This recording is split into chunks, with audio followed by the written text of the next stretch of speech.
Да се врати театарот дома. Ова ќе биде главниот концепт за фестивалот Војдан Чернодрински, кој што ќе го спроведува новата председателка Ана Стојановска. Театарски представи на отворено на повеќе локации надвори во Прилеп. Градот да прерасне во една голема театарска сцена. Подкасти за помладата публика, едни со историска тематика, а други за актуелните состојби. Детски работилници за тоа што публиката се гради уште од мали нозе. Добивање на фестивалот на една нова екодимензија.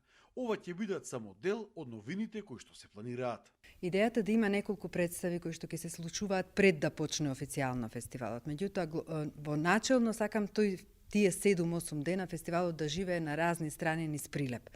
Така што сите тие представи што ги имаме замислено по улиците, на плоштадот, на могилата на непобедените, Маркови кули, така натаму, значи разни тие би се рекло алтернативни сцени да функционираат во тие денови. Затоа што Прилеп има публика, не само она што ќе може да отиде еве овде во театар или во Центарот за култура, туку едноставно нека биде еден подарок од фестивалот за градот да се случува театар постојано.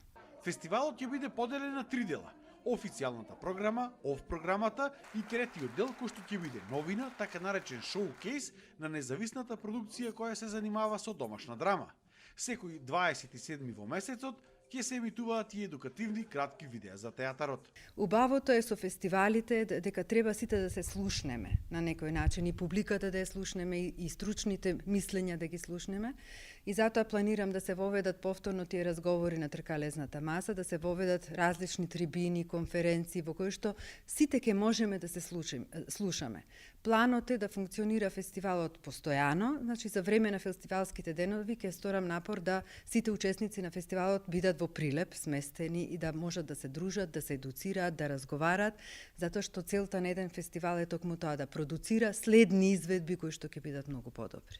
Новина исто така ќе биде и воведувањето на автор во фокус. Годинава тоа ќе биде Коле Чашуле, а идната година ќе биде Горан Стефановски. Дел од придружните и централните манифестации ќе се занимаваат во еден дел со тој автор. Како дел од новата концепција, веќе започнаа и едукативни работилници на фестивалот за ученици и наставници од Прилеп.